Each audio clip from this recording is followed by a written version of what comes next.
भांडे घासून एकच मांडणी घासली बघा. ते कसे चकचकीत वाटते. कसं रुसून झोपले बघा. आज आहे एकादशी आणि आज हिला खायचंय कसलं. काय खायचंय तुला हसरे? चायनीज खायचंय. आणि एक गेले तिकडं, त्याला काय खायचंय? समोसा खायचाय. आणि मी केले खारं वांग.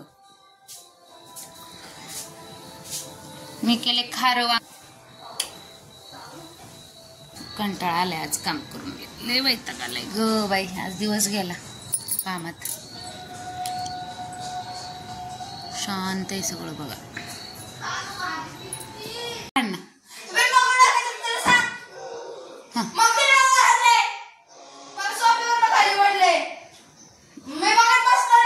अरे जरा लाज वाटू द्या रे. दोघच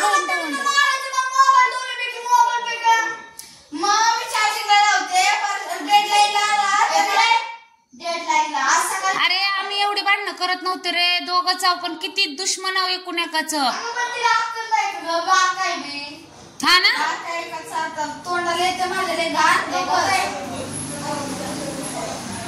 लाजा वाटू द्या जरा. लाजा वाटू द्या रे जराशा. जीवाला नाही म्हणाल तरी लाजा स्वतःच्या. तर काय काम काम काम झाली. भांडे घासून झालेत. अजून थोडीशी राहिल्यात. तर आज दिवसभर गव्हाचं चाललं होतं. वरती आणून टाकलं टेरेसवर. एक पोतं गहू आणलाय त्यांनी. मग नीट करून ठेवलं. पावडर वगैरे लावून ठेवलं की जाळी आळी लागत नाही. वर्षभर धान्य राहतं. एक पोतं बास होतं आम्हाला वर्षभर. तर असं आणलंय त्यांनी. नीट केलंय. आज काय दिवसभर तेच चालू. थोडीशी भांडी होती ती घासली.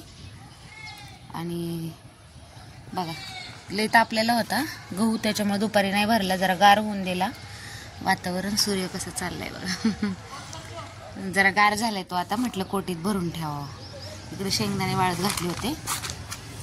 हे असं किराणा सगळं हे केलंय. शेंगदाणे आता उद्या खोबरं डाळी वगैरे वाळवून ठेवते. म्हणजे होऊन जाईल ते घरातलं काम एकच. उद्या ज्वारी उपणायची. त्याच्यात थोडीशी ज्वारी. अजून बाजरीचा कट्टा आहे तो पण वरती आणून वाळत घालायचा आहे. पण म्हटलं आधी गहू वाळवावा. उद्या बाजरी आणि ज्वारी दोन्ही टाकता येईल.